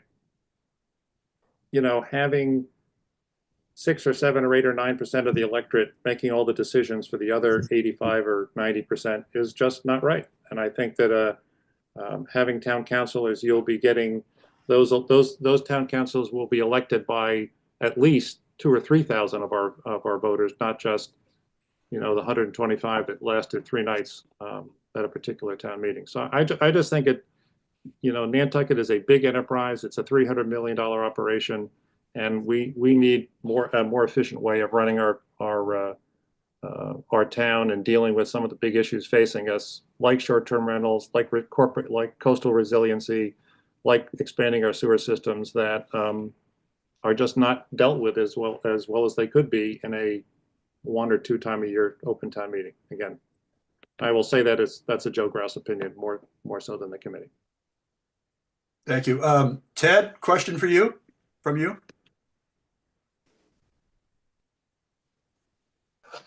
Yeah, thanks very much. I just wanted to make one comment. I do have a question, just one comment regarding Joe's comments. I'm not sure I share your optimism about how many people are actually going to turn out to vote for the town council members themselves. If you look at the trend in terms of state elections, federal elections, primaries, I just don't think you're going to get that kind of turnout. You're going to probably get something closely resembling what actually happens at town meeting. That's my own personal view anyway. The question I have is regarding zoning. We've heard that zoning, one of the reasons for town council is that zoning changes will be affected much more quickly than under town meeting. However, what are the implications of this? Will voters have the ability to voice their opinions and their positions on ADUs, STRs, high density housing, coastal resiliency, et cetera, all of these issues? I remember at a recent town meeting, there was an item that had been brought up. Normally would have gone through on an up or down vote, but was called, and it was a $50 million project for the town, and it had a $6.5 million design engineering fee. It was called by somebody and then discussed and subsequently voted down. I can just see this going through town council and just goes flying through. So am I wrong? Am I right? How is it going to work? And especially if the town council administrator can call a meeting according to the charter with only 7 days notice. I mean, people go away on holidays for a week or 2 weeks, whatever, maybe even a month. They may miss something like that. So I hope you can clarify that. Thank you. Well, Ted, I think in terms of zoning articles, as I understand it, our draft charter does call for articles to be, dealt with by the planning board first, and then with certain notice periods around that. And sorry, I can't really quote, letter and verse of the draft charter yet, but so there is definitely a process that would give citizens the opportunity to participate and voice their opinions both at a planning board level and then at the hearings that the town council would hold. The other side of this is, and this is something that Mandy articulated pretty well, we have in our draft charter for the town council charter 3 or 4 levels of citizen involvement and then veto or recall kind of position actions that voters can take if the town council takes a vote that they don't like. So I think that there is plenty of opportunity for citizens to participate in the run-up to a town council vote on a zoning article, and if a vote is taken that enough citizens oppose, there are ways to protest and ultimately unwind. If I could add to that, and I'm sorry that I'm sorry I didn't give that as well as Mandy did. She was very good about that. Thanks. I'm sorry. Go ahead, Jeff. No, I was gonna say, if I could add to that, I actually think some of the issues that were just raised, things like STRs and zoning changes and things, I think can really speak to some of the strength of town council, where town council can tend to be a more deliberative process and not just an approval function, right? Where when you go to town meeting, you're voting yes or no. And, I think especially historically, you can try to amend things on the floor of town meeting, but there are limits to that. And amendments, especially recently, have typically led to things get voted down just from, getting complicated or confusing. That through a town council, you can have a deliberative process, right? You're not focused on having to make a decision on that day and time. You have the ability to say, or the council can say after public input, we need more information. Let's go get more information. And we can move that decision point into a time within reason and not necessarily to the next annual town meeting. I also think it would be incumbent upon, the council, if there was something truly controversial or something that was clearly within heavy public interest, for them to schedule that discussion or vote during a time when a large group of the population is away for like a school vacation, I think would be viewed very poorly by the public. And I think that could get reflected when people are back up for reelection or even in discussion. So I think, at least in my personal opinion, having that more deliberative process as opposed to an approval process, I think is a real strength of town council. If I may, Please.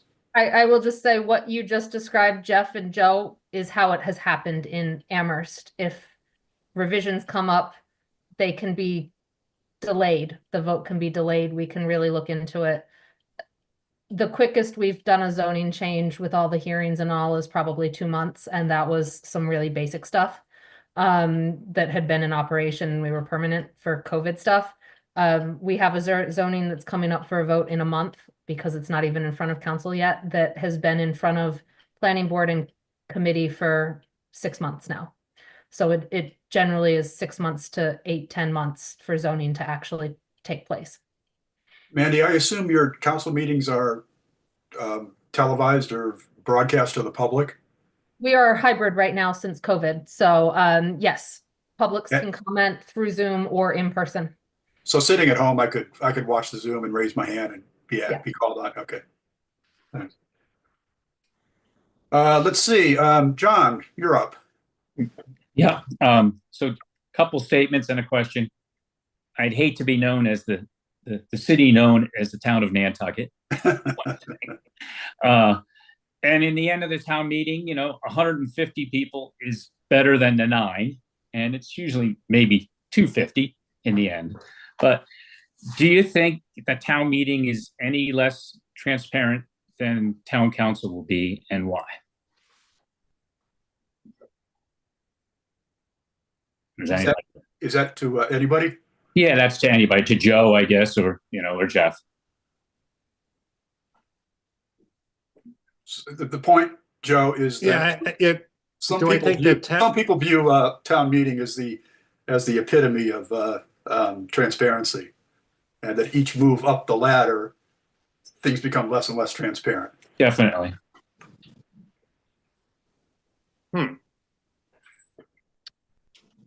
Well, I mean, I guess, John, I would disagree with the description of open town meeting being transparent, because it really isn't a deliberation. It's a lot of people making statements for and against the article at question, and whether they agree with it or don't agree with it. And I think it gets pretty opaque and confusing to a lot of people pretty quickly. Town council, I don't know. I've never participated. Maybe Mandy would be willing to talk about how Amherst has experienced this. But my understanding is there are numerous ways that members of the public can speak at various biweekly or regular meetings of the town council. There are pretty extensive routes to try to change things if the vote for the town council is not what the broad vote electorate really wants. And all these meetings, I mean, just like our select board meeting, they're all open meeting law meetings. So I don't know how it can get any more open to people listening in, participating, sitting in, or what have you. So I guess it's a step back. I'm not sure one is necessarily more open than the other, but I certainly think I don't see how you argue that town council is less open than open town meeting. But anyway, okay. Mandy, can you add anything to that, or? I mean, I think what I would add is a council is, or at least in Amherst, my experience with council is that it's fairly transparent because we have a commitment to that. So we've written in rules like all our votes must be published the day after, so that anyone can find out how we voted. And our votes under our charter, none of them can be taken secretly. Every vote is essentially a roll call vote. Now that we're on Zoom, every vote is a roll call vote. But even before that, every councilor's vote was recorded on how they vote every time. There were no 7-6 votes where we don't know which 6 voted no. So I think you can write in some of that transparency. I would also argue or say that a council agenda, we get through nearly our entire agenda every time. It is rare that we actually remove something from an agenda in a night. So once that agenda is published under open meeting law, you know that it's going to be done.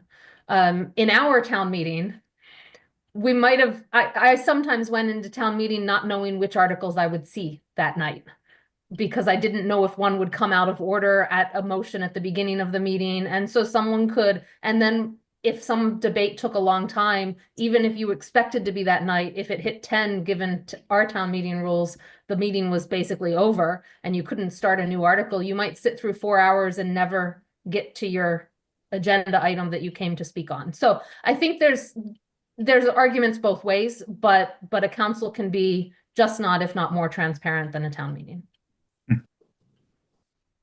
Thanks. Joe, do you think the town has done enough to consider improvements to town meeting? And there's lots of them that can come to mind. There's a bill in the Massachusetts State House right now to authorize voting by remotely from your house at town meeting. There's all sorts of things like that can be dreamt up. Scott, to be perfectly honest, I'm pretty biased on this one, so it's hard for me to come up to sort of objectively say, oh yeah, well, if you did this, and this for open town meeting, I'd change my mind and say, gee, let's stick with open town meeting. I personally think the biggest issue is this 1 or 2 meeting a year versus continuous meeting of town council form of government. We're just, we're not some little town that we're voting on, do we want to put new fencing around the park? There are millions and millions and millions of dollars of various initiatives in this town, not to mention, sort of difficult issues like short-term rentals that I personally think would be handled better in a town council form. But I just think that there isn't really any way to cure it, given that we've become bigger and more complicated, a town, a community, and need something that's more efficient to help us run our affairs. I mean, Jeff, I'm sure people don't agree with that, but that's kind of where I'm coming from.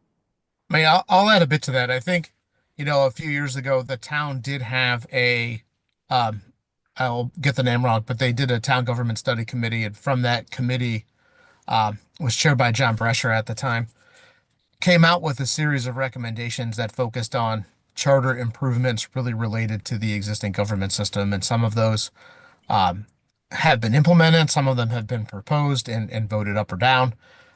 So it is something the town has looked at and looks at pretty regularly. Again, I think I go back to just the general sentiment received by the positive vote at the 2023 town meeting, that there's clearly an interest by at least a percentage of voters that they want to look at a different system. Sometimes in doing so, maybe you cast light on things that could be improved. I think we see articles this year like Campbell Sutton's articles to maybe add those meetings. But I think the general viewpoint of the Town Council Study Committee is that this year-round deliberative government is something that committee in majority feels is a better way to go currently for Nantucket. Who's got a question? Anybody? Judy? Lucy? Sorry. Sure, yeah. So what is the process of disputing a town council decision if voters disagree with it? Like, what are the formal steps or procedures that must be followed to initiate this challenge? So currently under do you remember them?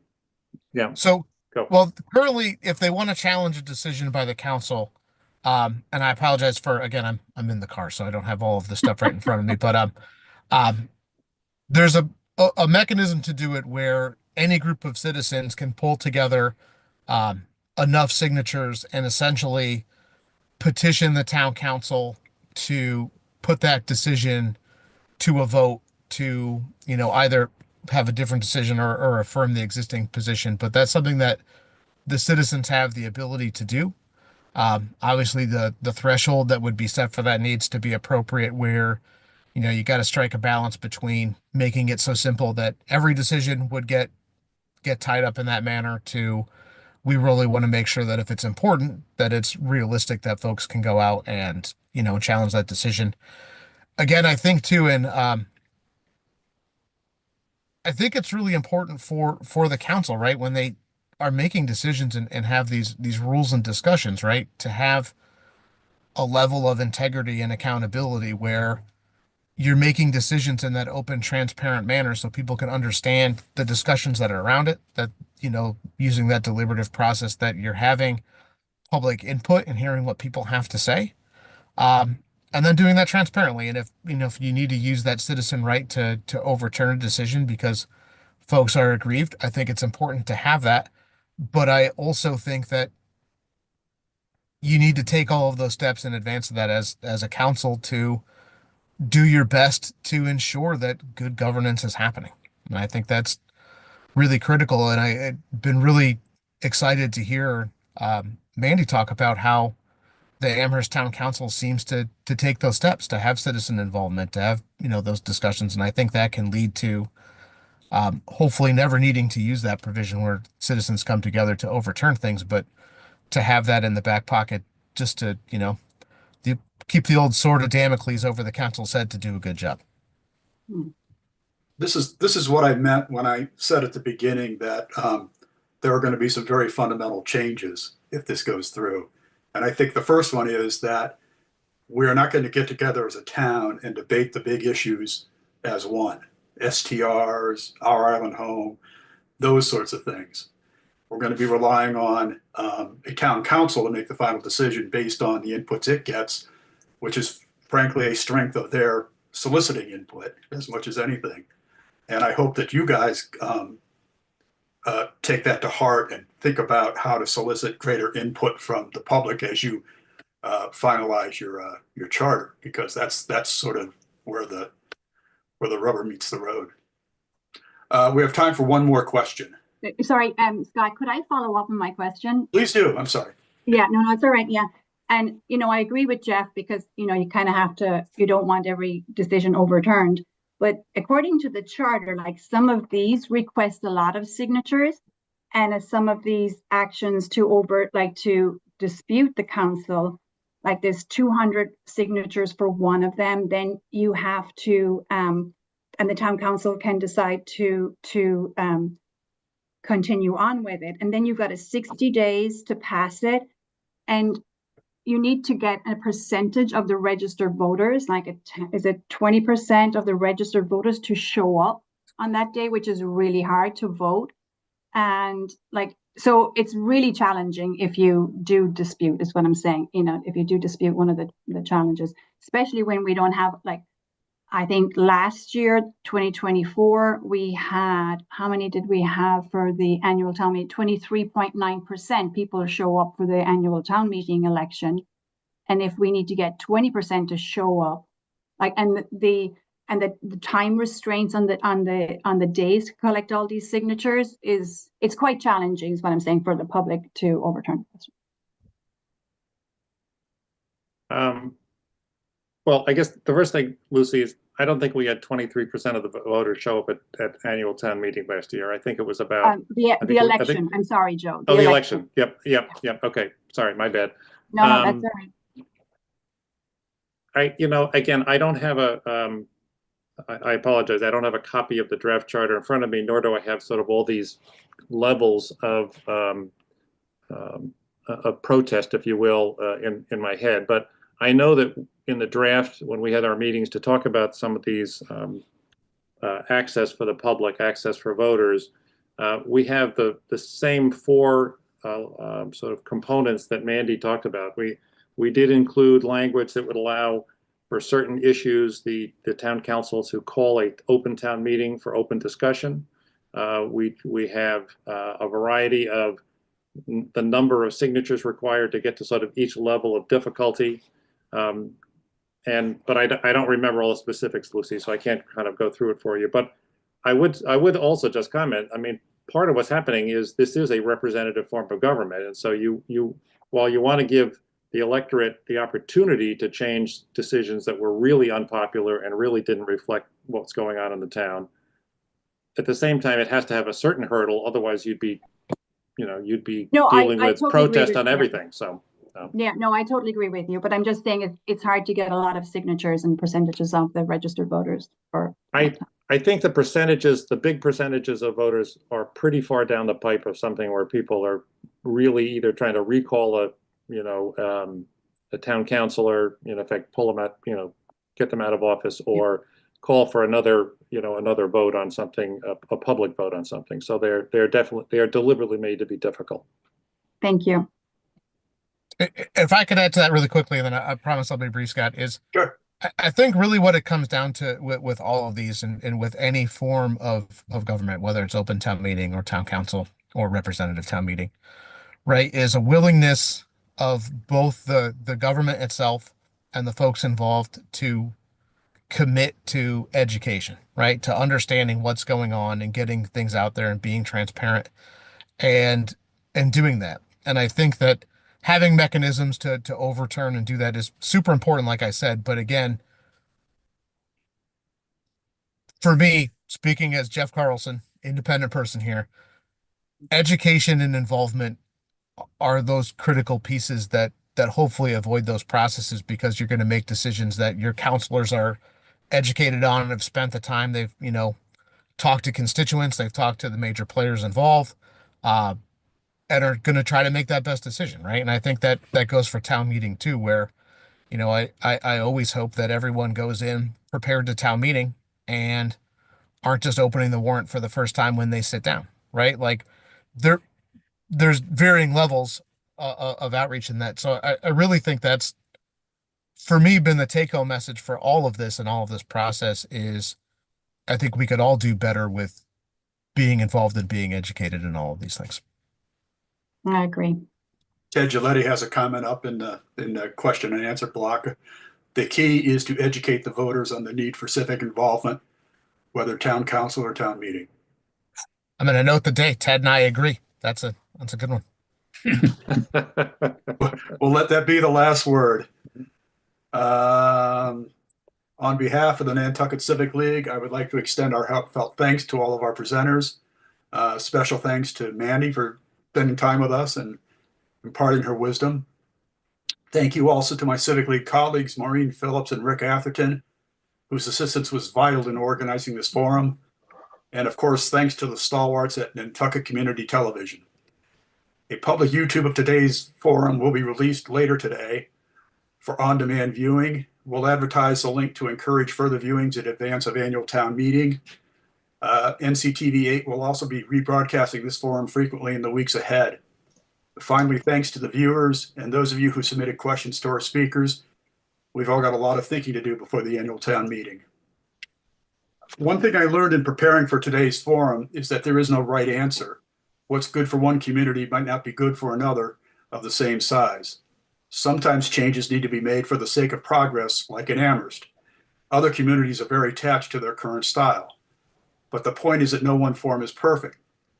Churchill noted that it has been said that democracy is the worst form of government except for all the others, which is his way of saying that no form of government is perfect, but democracy is the least imperfect. And it was Benjamin Franklin, whose roots extend to Nantucket, who said that democracy is based on the process of debate and strife that is improved through the active participations of its citizens. The best form of government for Nantucket will be the one that generates the greatest active involvement for all of us in this lively debate. Thank you all. This concludes our forum on town governance. Would all attendees please now leave the Zoom? Thank you.